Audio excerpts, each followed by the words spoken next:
Rosie Duffield, you decided that you are going to resign from the Labour Party and that you are resigning the whip with immediate effect.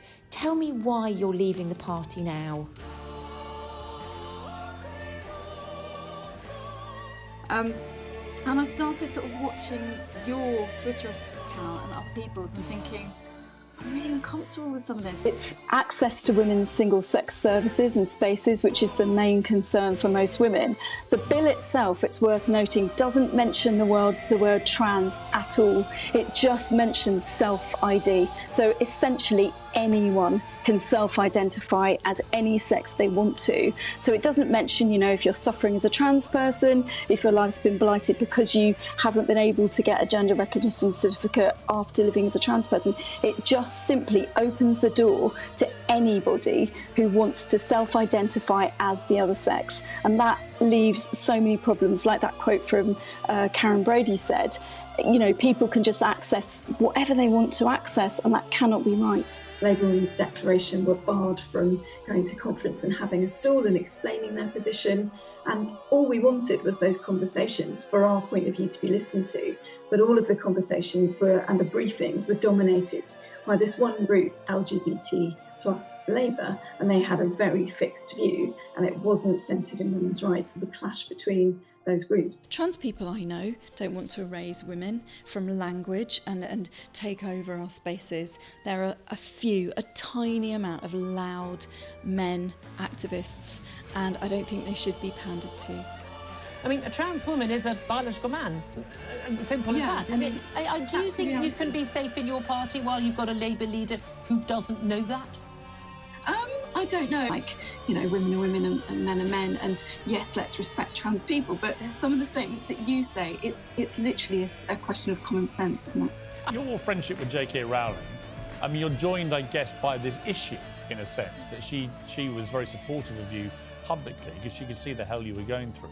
She's gone through similar stuff. Yeah, absolutely. So gender neutral usually means without women, or women being excluded. So you've seen those signs on the loos that are tweeted, and there's a disabled sign and a woman's sign and a unisex sign, and then there's another door and it's just got a man sign. You think, hang on a sec. This change being made, they said, what hope is left? Should I just kill myself now and be done with it? They will not rest until trans people are excluded from public life. Britain and transphobia. Two bad tastes that taste even shitter together. Still, no matter how bad they both are for the people living on Europe's most depressing island and the world beyond, Britain and transphobia are borderline inseparable, like fish and chips, bangers and mash, or Peter Mandelson and...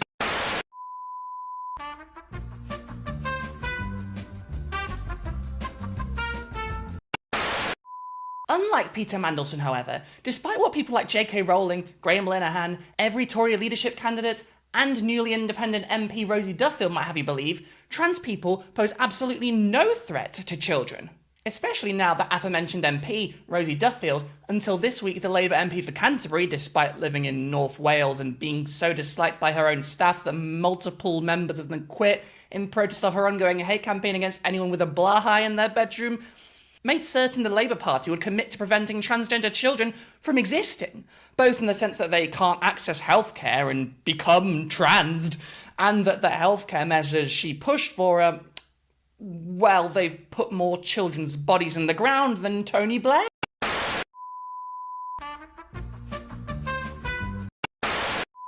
But who is Rosie Duffield? What is Rosie Duffield? And how is Rosie Duffield? Why did she quit Labour after it gave her everything she asked for and threw all trans people to the wolves? And how did it come to pass that an MP that broke lockdown rules, refuses to live in her constituency, and spent her entire career calling for violence against marginalised people, managed to give the impression of leaving the Labour Party for principled reasons that even the party's socialist wing rarely dared to talk about? All that and more this week in the Daily Telegraph, the only newspaper that's broken more pledges than Keir Starmer. Oh, no bleeping for that one? Are we allowed to say that? Dan, are we allowed to say that? Good evening and welcome to the Daily Telegraph's very own YouTube show. I'm your host, Brigitte Empire, science and culture correspondent for the only newspaper that's never been in print and exists only in YouTube show and cuneiform tablet form. The Rosetta Stone too, that's actually one of our first issues, but the woke karate over at the British Museum would never tell you such a thing. Today's top story, the MP for Canterbury, who lives in North Wales and does no governing, unless governing has a second meaning, which just means screaming uncontrollably that trans people are going to bring about the end times, has just quit the Labour Party, starting her new life as an independent MP. Curiously, she waited until she'd been re-elected in a Labour landslide to do this, despite threatening to join the Conservative Party for years, due to the Labour Party somehow not being transphobic enough for her, which is like threatening to quit sugar because he needs something sweeter, or threatening to leave Keir Starmer because he's just too honest. Dan, are we getting these cleared? Wow, they really are bringing him down already, aren't they? Jesus. Unlike other newly independent MPs, such as the GOAT, Jeremy Corbyn, she won't be doing anything remotely constructive with her newfound independence from a Labour Party intent on doing exactly the same things the Tories have been doing for the last 14 years but wearing a red tie. Unless she's going to start making the case for pogroms or internment camps, which, with the way Britain is going, actually wouldn't be very surprising. But by timing her quitting to come only a couple of months after a Labour landslide victory, she'll get to receive 5 long years of a very cosy salary of over £100,000 a year at the taxpayer's expense, with which she can finally do the work she's been waiting to do since she got elected. That being, screaming at random trans people on Twitter and campaigning for any service that doesn't actively discriminate against trans people to be sued into oblivion. And going on GB News. Let's be real, she'd probably just get a permanent job at GB News. She said, no matter your views on her stated reasons for quitting, Rosie Duffield has made a political career out of dehumanising one of the most marginalised groups in society. I don't know who she meant, Keir Starmer's family. She meant trans people, presumably, but yeah. It seems a bit harsh on old Rosie there. So J.K. Rowling hit back and said, Rosie Duffield was one of the few female Labour politicians with the guts to stand up for vulnerable women and girls, while self-satisfied numbskulls like you fought to give away their rights and spaces, Yeah. TLDR, keep her name out of your mouth. Which was kind of like the boom, the punchline. So that was Will Smith slap. Yeah, slap indeed. That was pretty cool. Funnily enough, however, her resignation letter, which you'll have seen all over the British news in the past few days at the time of writing, got a lot of praise from even people I respect. People on the left, even. And I thought that was curious, since Rosie Duffield has never shown any principles besides hating trans people before. And the things that she was claiming to have quit over, well, she never cared about them. Even when it came to the chance to vote them down, she didn't. So, what's the deal with this letter? Why don't I buy it? Well, I'm going to go through it and explain. Because either this letter wasn't written by Duffield, which tracks since she's never sounded this eloquent in the past, and she does happen to be besties with one of the most famous writers on the planet and a fellow trans exterminationist, or she lied to make it look like she wasn't just leaving at the most convenient time to rake in 5 years of a salary most of us could only dream of. Either way, let's talk about it. I simply want to use the word women. Women have got something to say, and we didn't give permission for the name woman to be taken, thrown in the bin, and just ignored, so we won't be quiet. For those of you who aren't familiar with the dishonourable MP for Canterbury, Rosie Duffield was elected as a Labour MP in 2017, the election in which Jeremy Corbyn got 2,000 votes away from a majority, despite the Labour right attempting to sabotage him at every turn, something they used to get called a conspiracy theorist for saying, but now something they're happily admitting to in the press now that they're in charge of both the party and the country. Rather than trying to do literally anything for her constituents, she spent her time as the Labour MP for Canterbury, moving permanently out of the constituency and away from all the people she vocally hated there, breaking lockdown rules to have an affair at the height of the pandemic, trying to campaign for Labour to officially declare not being pro-Israel anti-Semitic, refusing to attend a hustings that would have had her actually appear in front of the people she's meant to be representing to be held accountable, and of course, endlessly campaigning for all trans people to get slowly and painfully into the sea. How do you get painfully into the sea? Maybe there are a lot of urchins. Hybrid urchins! Her hatred was so obnoxious and all-encompassing that in 2020, 2 of her staff members, including her only queer staff member, quit her office, citing her overtly transphobic views, in their words. And the fact that she was getting a bunch of transphobic and homophobic letters into her office, obviously praising her, that her staff were not okay with.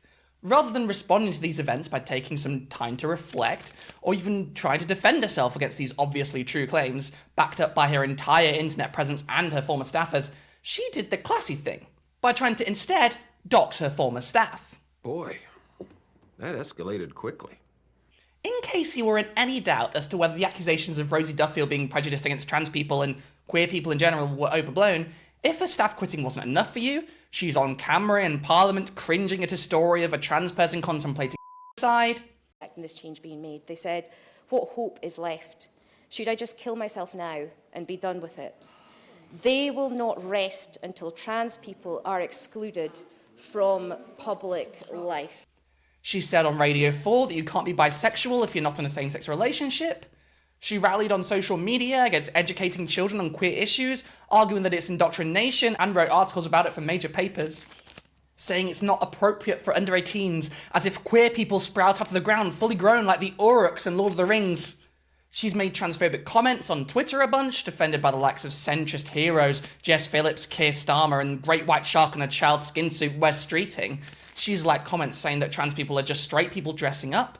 She said as a straight person that people shouldn't be calling themselves queer. She's liked Holocaust denial tweets regarding trans people. She talked to famously trans-obsessed carbonara demon Graham Linehan about how non-binary people are just confused women and appeared on his podcast a bunch. She's spoken for anti-transgender hate groups such as the LGB Alliance and a hate group that had their own event as this year's Labour conference, Women's Declaration. She set up a special parliamentary group of rabid transphobes to campaign to discriminate against trans people specifically, which she dubbed the Biology Policy Unit. She attacked transgender comedian and Labour candidate Eddie Izzard just for being trans. She's called trans women male-bodied. She said trans women should be banned from domestic violence shelters and gendered toilets. She actively fought against legislation in Scotland that would have made it easier for trans people to get legal recognition, falsely claiming it would allow anyone at all to legally identify as either sex and enter women's changing rooms, domestic violence refuges and other spaces, threatened to leave the Labour Party if they put a trans woman on a shortlist of women candidates. She met with every transphobe in the country for social events, from rolling to transphobic journalists to members of their hate group Get the Yell Out. And even just besides that, she said in public multiple times she wanted to join the Tory party. The Tory party.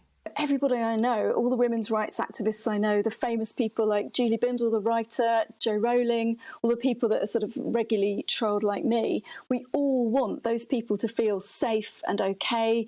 And, you know, if they know what they're doing as an adult who really wants to transition, fair play, you know, let them do that when they know what they're doing. But 16-year-olds, that's just ridiculous, frankly. And Keir mentioned that this morning. And this ideology incorporates a kind of, it seems there's quite a lot of pressure that particularly a lot of my gay friends, a lot of gay activists who've been involved in these rights for such a long time feel that people are pressured into being something that actually they're not sure they are yet. Or, you know, they may be gay, they may not need to change sex, they might just be gay and expressing themselves in their own way. That should be okay. You know, why do you have to necessarily go down a path where you're labelled? Unless you think this is what her constituents wanted, remember that she left the constituency to live with her married partner, who she broke the lockdown rules for, and that her constituents have spoken out against her behaviour, such as in July 2023, when a group of 9 older feminist constituents urged her to stop attacking trans people and to instead support all of her constituents, decrying Duffield's frequent gratuitous transphobic views. Still, she may have helped fuel a little hate campaign against trans people in the country and pissed off her constituents, but you can't say she didn't achieve anything, because she played a major part in shifting the stance of the Labour Party, and indeed British politics as a whole, on trans rights. From one of quiet talk of coming progress and increasing acceptance, to burning every one of us at the stake, at the bare minimum. Congratulations, Rosie! Indeed, when Rosie Duffield was first elected in 2017, both the Labour and Conservative leadership at the time, Jeremy Corbyn and Theresa May, were vocally in support of trans rights, making it easier for them to get legal recognition and even healthcare, though neither made big moves to act on it. And then we became the culture war target of the year for almost a decade. Even current Prime Minister Keir Starmer though he was the only Labour leadership candidate who refused to commit to a platform of trans rights put forward by transgender Labour Party members, tried to triangulate a position in which he could placate both trans people and those who wanted us all dead. Obviously, this pissed off everyone, and in the years since, he's moved more and more towards the latter position, supporting the infamous caste review, supporting the ban on puberty blockers, and more, partially for donor money and to kiss J.K. Rowling's ass, but also because he's just a fucking opportunist who would say anything to get power, and to get power, you need the British press to leave you alone, and there's nothing more the British press like than acting like trans people are literal demons from hell. Well, except saying the same things about Muslims, which Starmer also pandered to, so there we go. In Rosie Duffield's own words, "It seems to me that Labour have come a long way. Perhaps Keir's been on a journey." And that Labour were now finally agreeing with what she and her friends had been saying for years. Or as she put it, they were going in the right direction.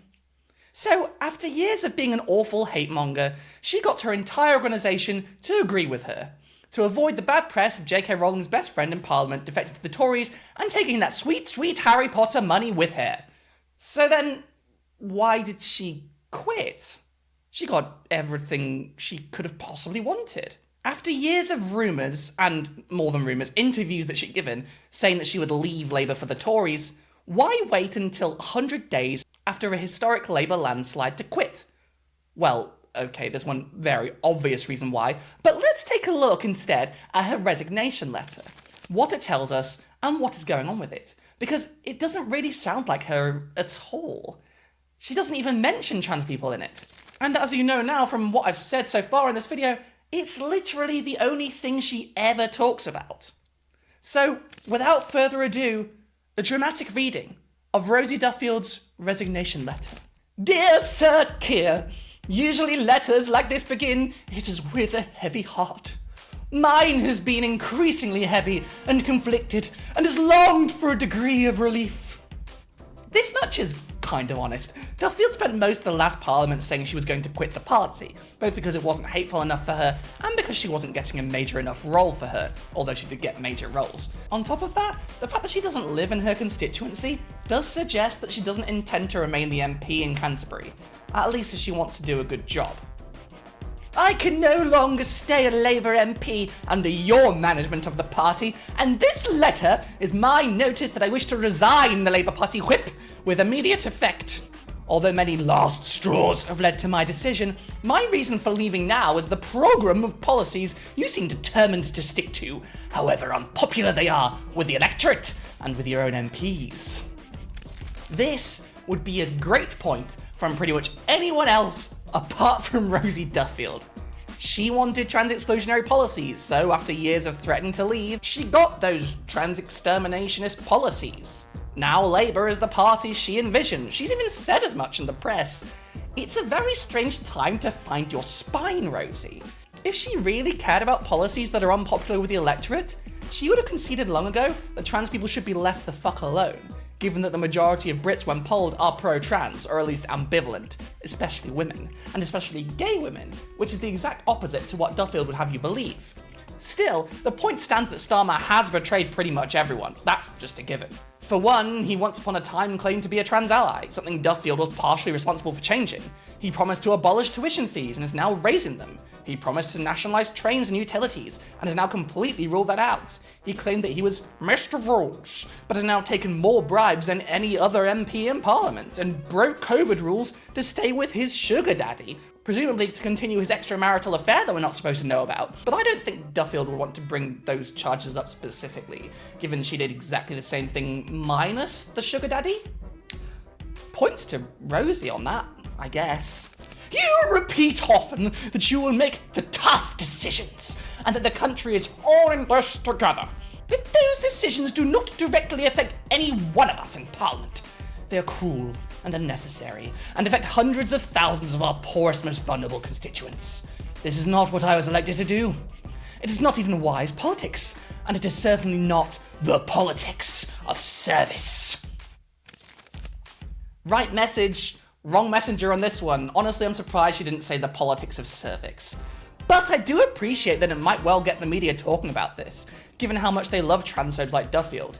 I Kinda doubt it though, given they actively fought for a party that's pro-austerity and would happily march every poor person into the ocean for some positive coverage in the Sun. And in all the interviews with the press after this letter dropped, she's basically just talked about trans people again. So, did she care about this? It doesn't seem like it, but she did in this letter. I did not vote for you to lead our party for reasons I won't describe in detail here. But as someone elevated immediately to a shadow cabinet position without following the usual path of honing your political skills on the backbenches, you had very little previous political footprint. It was therefore unclear what your political passions, drive or direction might be as the leader of the Labour Party, a large movement of people united by a desire for social justice and support for those most in need. You also made the choice not to speak up once about the Labour Party's problems with anti-Semitism during your time in the shadow cabinet, leaving that to backbenchers, including new MPs such as me. It is incredibly rich to invoke social justice as the premier anti-LGBT firebrand of the party. Not only has Duffield made statements that are to the right of even every Conservative leader on trans issues, but she's made biphobic statements in the past and has rarely voted in favour of any issue that would actually help marginalised people. It is true that she was involved in speaking up in the anti-Semitism crisis in the Labour Party, in so much as she was part of the massive group of MPs, which eventually resulted in Starmer taking the premiership of the party, that fought for adopting the IHRA definition of anti-Semitism as a party, a definition that is in itself anti-Semitic, since it conflates the Jewish people with the State of Israel, and calls criticising the state anti-Semitic. And as we know now, that is an attitude that actively makes anti-Semitism worse. Since you took office as leader of the opposition, you have used various heavy-handed management tactics, but have never shown what most experienced backbenchers would recognise as true or inspiring leadership. You have never regularly engaged with your own backbench MPs, many of whom have been in Parliament far longer than you, and some of whom served in the previous Labour government. You have chosen neither to seek our individual political opinions, nor learn about our constituency experiences, nor our specific or collective areas of political knowledge. This is one of the parts of the letter that convinces me Duffield herself did not write this, since her constituency experiences are few and far between, since she refuses to go to public hustings there and doesn't live there. We clearly have nothing you deem to be of value. Your promotion of those with no proven political skills and no previous parliamentary experience, but who happen to be related to those close to you or even each other, is frankly embarrassing. In particular, the recent treatment of Diane Abbott, now Mother of the House, was deeply shameful and led to comments from voters across the political spectrum. A woman of her political stature and place in history is deserving of respect and support, regardless of political differences. Again, right message, wrong messenger here. Diane Abbott has been treated awfully by the party, but Duffield could have spoken up about this at the time. Instead, she didn't. Instead, she was allying with the very people who bragged about bullying Diane, who, for those of you who don't know, was the first black woman MP in British Parliament, and tied for the first black MP in Parliament. Clearly, at the time, she didn't give a single shit about helping someone experiencing some of the most blatant bullying and discrimination in parliamentary history. She instead chose to do nothing. And that's if you don't count standing next to the bullies and pointing, until it was convenient to mention it in a scathing letter, as if she actually gave a shit. As Prime Minister, your managerial and technocratic approach and lack of basic politics and political instincts have come crashing down on us as a party after we worked so hard, promised so much, and waited a long 14 years to be mandated by the British public to return to power. Since the change of government in July, the revelations of hypocrisy have been staggering and increasingly outrageous. I cannot put into words how angry I and my colleagues are at your total lack of understanding about how you've made us all appear. How dare you take our longed-for victory, the electorate's sacred and precious trust, and throw it back in their individual faces and the faces of dedicated and hard-working Labour MPs. The sleaze, nepotism, and apparent avarice are off the scale. I am so ashamed of what you and your inner circle have done to tarnish and humiliate our once proud party. This change to the party mentioned was done with Duffield's help, or at least without protest. She engaged in the relentless attacks on Jeremy Corbyn, which helped keep Labour out of power for nearly a decade, to advance her anti-trans and anti-Palestinian agenda, although the latter she only acted on when it was convenient as a way to attack the one principal leader the party has had in half a century. Sorry, Gordon Brown, you were Chancellor during the Iraq War, and you are, or at least were, personal friends with J.K. Rowling, so I don't exactly feel like giving you the benefit of the doubt here. Ed Miliband bows to pressure too easily for me to give him grace here too. Sorry, Ed. I know you care about climate change, but I remember the controls on immigration, Mug.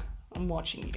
Someone with far above average wealth choosing to keep the Conservatives' 2-child limit to benefit payments, which entrenches children in poverty, while inexplicably accepting expensive personal gifts of designer suits and glasses costing more than most of those people can grasp, this is entirely undeserving of holding the title of Labour Prime Minister. Forcing a vote to make many older people iller and colder, while you and your favourite colleagues enjoy free family trips to events most people would have to save hard for? Why are you not showing even the slightest bit of embarrassment or remorse? I now have no confidence in your commitment to deliver the so-called change you promised during the general election campaign, and the changes we have been striving for as a political party for over a decade.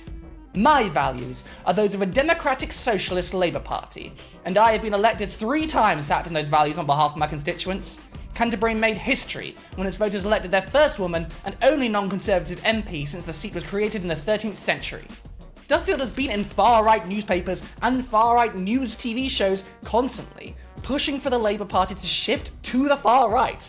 She was on GB News a lot, along with other news stations, demanding the Labour Party take more and more fascistic stances on trans people. And she got what she wanted. She never gave a single shit about a democratic socialist Labour Party. The rightward shift was not just done without her protest, she played an active role in pushing the Labour Party to the far right. This last paragraph, and those that are about to follow, betray her actual reasons, I suspect, for leaving. Like most MPs, Rosie Duffield has an ego. And that ego demands she have a massive role in Parliament, despite her being a liability in every sense of the word. She had more complaints made against her, filed away as to not piss off the anti-trans cult she's in deep with, than any other Labour MP.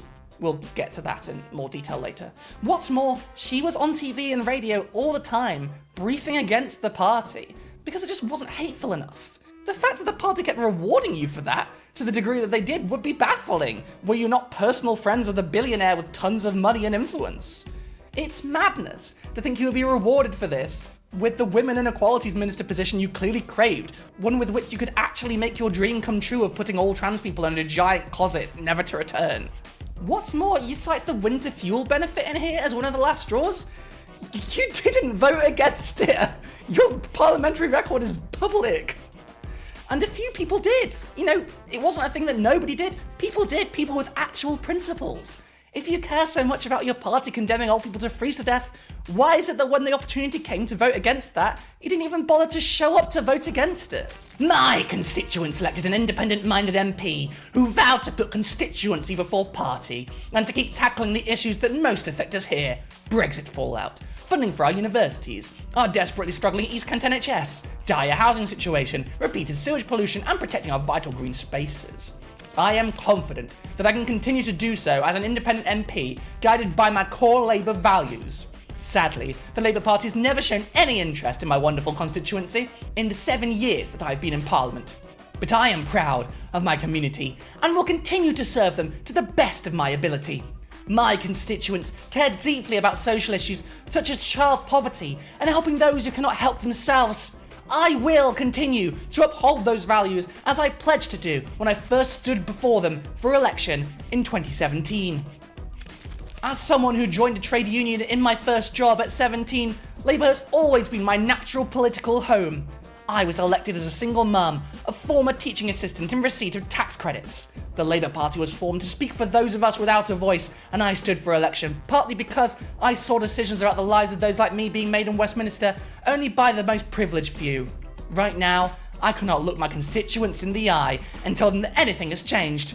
I hope to be able to return to the party in the future, when it again resembles the party I love, putting the needs of the many before the greed of the few. Yours sincerely, Rosie Duffield, MP. So you would think this was written by someone actually on the left, right? There's not even a mention of the only issues she actually bangs on about all the time, to the point where her profile picture right now is a bird flying free in the transphobic colours. If she was elected to act on the issues that really matter to people in Canterbury, she did a fucking terrible job. On top of that, during this scandal where J.K. Rowling, among others, was trying to make out like boxer Iman Khalif was trans because she was a tall brown woman who beat a white woman in a boxing match, Her picture and banner was all themed around harassing Khalif. Like, you could have got sued for that. This woman is a dedicated single-issue hater, to the point of being a legal liability, and yet in this letter, there's none of that. In fact, her constituents might be surprised to see her mention them so much and talk about how proud she is of their community, given she A, doesn't live there, which isn't supposed to even be allowed, B, avoided interacting with them by refusing to attend in-person events there even during the recent election, and C, has actively defied their calls for her to fight for all of them rather than just fighting trans people. In fact, while in the letter, Duffield claims to hardly be able to look her constituents in the eye, that's probably less about the moral integrity of the Labour Party, which she absolutely played a role in crushing beneath her transphobic boot, along with the rest of the Labour right, who made her head of the Women's Labour Party group and a Labour whip, along with other major roles. So she's more than complicit in the transformation of the party from a vehicle for making people's lives less shit to just the Tories but with less baggage. And more like, well, you can't look people in the eye if they're in Kent and you're in North Wales, unless you have a really good telescope. Or I guess if you did it over Zoom, and to be honest, I think even that would be too much for her. There might be a trans person on that Zoom call, and then she'd get cooties, and you wouldn't want that. She'd risk getting infected. Just like she risked everyone in the country getting infected with the novel coronavirus so she could get laid. The funny thing is, the points she's making in this letter are more than valid. Keir Starmer stands for nothing. He promised change and he's just doing more austerity. He's actively making people's lives worse, from students to the elderly. But she didn't care about that before. Far from it. She's been happy to be part of the problem. In fact, one of the big points in this letter is that Keir Starmer's slashing of winter fuel benefit for old people is unconscionable, which it absolutely is. But if Rosie Duffield believed that, you would think she'd join the very few Labour MPs that voted against it, defying the party whip and risking losing their jobs to instead stand with their principles. That would be something you would expect from someone who wrote a letter like this. Instead, Rosie Duffield didn't even vote on the issue.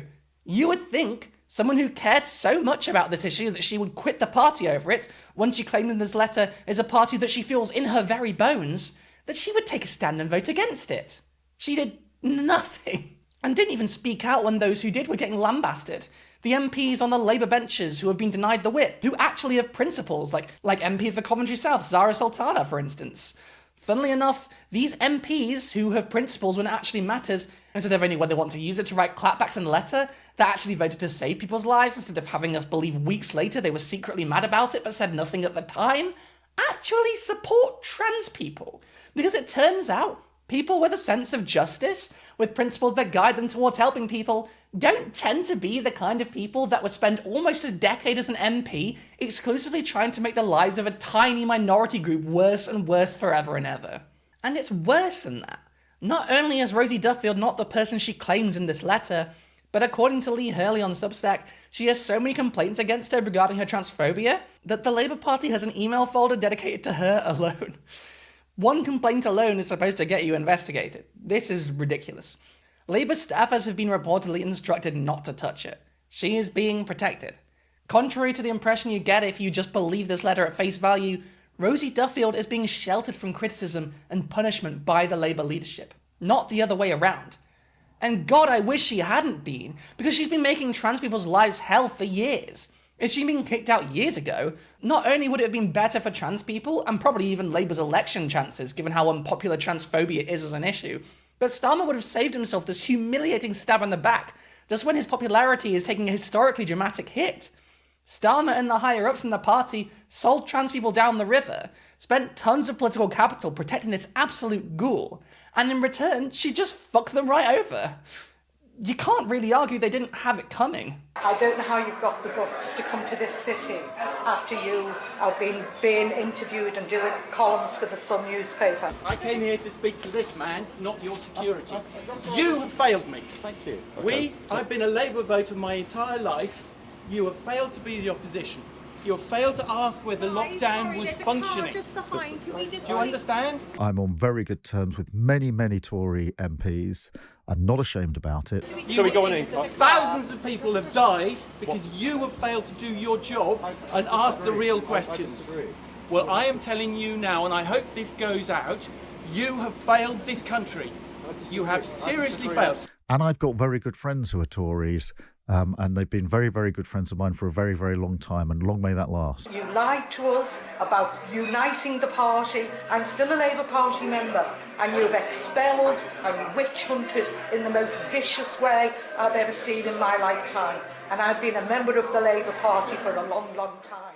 On top of that, Rosie Duffield is the co-patron of the Policy Exchange's Biology Matters project, which is very strange for someone claiming to be committed to democratic socialist principles, given it's a far-right think tank responsible for amazingly principled ideas, such as Liz Truss's economic policies, which crashed the economy in a matter of days, the idea that everyone should just be able to become a dentist without any qualifications, and of course, its close connections to the anti-transgender hate group, the LGBT Alliance. This think tank is basically the mind trust of the Conservative Party, and given how unpopular they are, you can tell how good their ideas are. Beyond Rosie Duffield, they have links to another one of the Labour Party's arch-transphobes, Wes Streeting, which might well be why he is continuing the Tory ban on puberty blockers, despite all evidence and the pleas of the entire medical community, and is committed to privatising the NHS, despite the NHS being the one thing in the UK that is almost universally popular. She is bought by the far right, clear as day. And yet, having said that, better that she cited these reasons in her letter. As much as I don't believe that these are the reasons she quit, than pushing the Labour Party even further on trans issues than she already has. I don't believe for a second that she believes a word of this letter. In fact, given how different this is from her usual writings, from what we know of her priorities, I don't even believe that she wrote this herself. But if this is going to give Keir Starmer grief, I'd much rather he got grief for the things that he's actually done wrong, as outlined in this letter from probably the most transphobic MP in the history of British Parliament. But if she were to take these stands sooner, not that I believe she actually holds to the principles she pretends to in this letter, we might have had a much less shit Labour Party in power right now. Rosie Duffield played a massive role in turning the Labour Party against trans people, and even in the days after her resignation and this letter being published, she's been open about how happy she is that the party is finally transphobic enough for her, even as she complains about the boys' club at the top of the party. It's worth mentioning here, by the way, that in the past few years, along with the rumours of Duffield threatening to quit and join the Tories, were the rumours that the reasons she was considering quitting were partly because Labour wasn't transphobic enough, and partly because she wasn't being given as big a role in the leadership of the party as she believed she deserved. She absolutely was one of the people behind ruining the Labour Party as a vehicle for social change for trans people, for making it just another British party that wants all trans people out of sight, whether that means back in the closet or 6 feet under. But even knowing the awful shit she did, how much she personally, along with those who think like her, has made the United Kingdom a hostile environment for me and people like me, I can't help but find it darkly funny that Keir Starmer gave in to Rosie Duffield's every demand, only for her to leave the party 100 days into his premiership, having gotten everything she wanted, and it all blowing up in his face. Rosie Duffield has absolutely made Britain a worse place. Not just for trans people, but for all of us, by enabling the transformation of the Labour Party from a vehicle for social change to a carbon copy of the Tories. But Starmer sold us down the river over and over again, and it still fucked him. It's not good, but it couldn't have happened to a nicer guy. You can't shift your party's ideology to please bigots, and then expect them not to betray you. Being shits to people and stabbing people in the back, it's kind of their whole thing. The thing is, to believe what she's actually saying in this letter, you need to not know anything about Rosie Duffield. Because with even the slightest knowledge of who this person is, the insincerity of the statements within is just dripping off the page. As Ryan Coogan writes for The Independent, Rosie Duffield is perhaps the worst person in the party to have made these points. I lived in Canterbury for several years. It's a strange city. Part Tory stronghold and part of British Protestantism, and part student town where I invented a drink called Joseph Conrad's Revenge. It was basically just tequila and Capri Sun. I have a lot of real affection for it. It's where I did my BA and my Masters, it's where I had my first teaching job, and it's where I met a lot of the friends I still have today. So you can probably imagine my glee in 2017 when the city finally elected its first ever non-Conservative MP. I wasn't living there at the time, but I'd heard a lot about Duffield. People were really excited for a Labour MP, a woman no less, to shake things up. And boy oh boy did she shake things up. Within a few short years, Duffield made a name for herself as a major provocateur, mostly due to her stance on transgender issues. While she has described herself as not anti-trans, she has refused to recognise the identity of transgender people, has self-identified as gender-critical, called trans women male-bodied biological men, and spoken at conferences by the trans-exclusionary LGBT Alliance. Back in the days when you could see likes on Twitter, she was investigated by her former party for liking a tweet which said that trans people are mostly heterosexuals cosplaying as the opposite sex and as gay. She was also investigated for liking a tweet by Graham Linehan, which some viewed as downplaying the persecution of trans people during the Holocaust. The investigation was later dropped. She caused Labour a lot of headaches, and I wouldn't be surprised if many in the party were happy to see the back of her.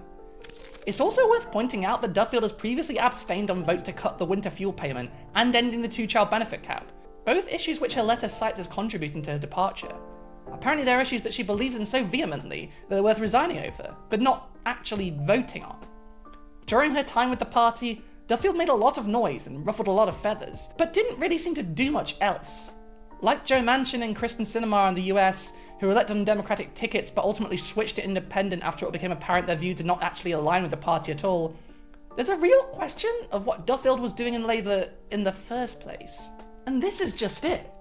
There is nothing in this letter that rings true to the person we know Rosie Duffield to have been in office. This letter writes as if it were written by someone with actual principles, then handed to someone already firmly committed to quitting and setting the house on fire on the way out.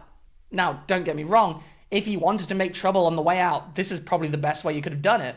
But it would make a lot more impact if these statements were made by someone who actually believed them. As it stands, no one in the party is going to look at this letter and think, wow, she really left for these reasons. Better shift our positions. Unless they're completely clueless. They know her. They made the party trans-exterminationist to please her and her friends, from Guardian and Times columnists to the Wizard Lady to Graham fucking Linehan. The question they're more likely to be asking rather than, how can we stop more of these resignations, is, why did it take her this long? And when the answer to that is so firmly, because she wanted 5 years extra pay, it makes the message, however many good points she makes in it, by way of whoever actually wrote it, look incredibly cynical. From what I know of Rosie Duffield, she's been looking to quit for a while. Every couple of months in the years leading up to the last election, there was another article or a piece on the TV along the lines of Labour leader to quit over women's rights issues. So could you see yourself joining the Conservative Party? I've got lots of friends over there and they've been absolutely charming and lovely to me and very supportive. And I think it is genuine. Everyone's going, don't trust the Tories, but we're all just human beings and we don't like seeing each other upset. Which would inevitably be a piece on how Labour weren't transphobic enough. But given Duffield doesn't live in her constituency, that she pissed off her employees so much a bunch of them quit, and that she never got the promotion she wanted despite the party adopting her every position, I think she just didn't want to be a Labour MP anymore. Simple as that. And now she can finally go and be a GB News host, spewing transphobia full-time like she's always wanted. And at least now, she can say that she's done one good thing in her political career, by publishing this letter. Whether she wrote it or not, whether she meant it or not. She's made the conversation about Starmer's betrayal of working people and the vulnerable, when she could have just made it about what she usually makes things about. I just wish she hadn't made my home country a vastly more hateful place, and the party I was a member of and a staff member of at some point have an official position of my existence being bad with a capital B before she did her one good deed. Knowing her, she'll undermine this with a bunch of interviews about how much trans people are blood-sucking leeches before this video even comes out. And just in case you think she won't, she's just getting started. Let me show you what she was writing while she was in office, in Unheard, as if you needed any more proof that she's a crank. I have lived through an abusive relationship, and have spoken about it in Parliament. I was reminded of making that speech earlier this week, the daily trauma that inspired it, how hard it was to make, and afterwards, the overwhelming support of my colleagues. That was the Labour Party I joined. On Tuesday, when 2 of those colleagues traded that sympathy for aggression, shouting down women in the chamber, it felt like a very different Labour Party. I was defending the need to protect vulnerable women in single-sex spaces, and had just criticised Scotland's gender reform bill when Ben Bradshaw yelled his disapproval at me. Sitting nearby, Lloyd Russell Moyle went puce, perhaps less surprising, and started to heckle every woman who spoke of their similar concerns. Later, when Miriam Cates, a Conservative MP and friend, spoke of her concerns around safeguarding, he accused her of being a bigot before crossing over to the Tory side of the chamber to sit on the side benches, very close to her, staring as if to intimidate her. I recognise that I failed to control my passion. That's how he later apologised. In other words, he had done nothing wrong. It wasn't his fault. It was ours for daring to disagree with him. Look what you made me do. As my ex-partner would say when I called him to explode. Perhaps by doing or wearing something he didn't entirely like, or voicing an opinion he didn't want to hear. After Tuesday's outburst came the silence. Not from Russell Moyle, but from Keir Starmer's office. It's a cycle I've come to know well. First, speak up in defence of women's sex-based rights, and then face the consequences. Alone. The only message I've had from the party since the debate was from the Deputy Whip's office yesterday. I was chastised for not attending a routine statutory instruments committee sitting because I was busy being shouted down by 2 Labour MPs and completely forgot. To be fair, Emily Thornberry, Shadow Attorney General, did come out and say that the debate wasn't Labour's finest hour, before clarifying that this was because it distracted from the most vulnerable people in society, who were trans people. Keir, meanwhile, said nothing. It was as if I didn't exist. But then, perhaps the leader's office wishes that I didn't. Faced with a tsunami of online vitriol, including calls for my job and even my life, I then posted a tweet of my own asking why it was transphobic to say that only women have a cervix. What happened next was a blur. I received more threats. The alarm bells went off and pink news that another TERF was in town. Happy to be part of the gang. Owen Jones issued a grovelling apology for attending my election rally, not as sorry as I am, while seemingly every Labour university student group called on the party to stop me being an MP, obviously not students of how politics works. But from the Labour Party, silence. They think the transgender debate is nothing more than a culture war issue, a weapon used by the Tories to whip up division. It is a smokescreen that has nothing to do with women's rights. Ordinary people don't care about mixed-sex changing rooms, or the prospects of men entering women's refuges, or the erasure of the word cervix. Whatever will we do without the word cervix? What this debate is really about, women are told, is bigotry and prejudice. I know that is not the case. This article was written in September 2023, and in it, Rosie Duffield compares being told she's wrong about calling for trans people's lives to get worse to an abusive relationship, claiming that by not being actively hateful towards trans people, the Labour Party is demonstrating a woman problem, something she uses her lack of a higher position in the party as further proof of, because of course she does.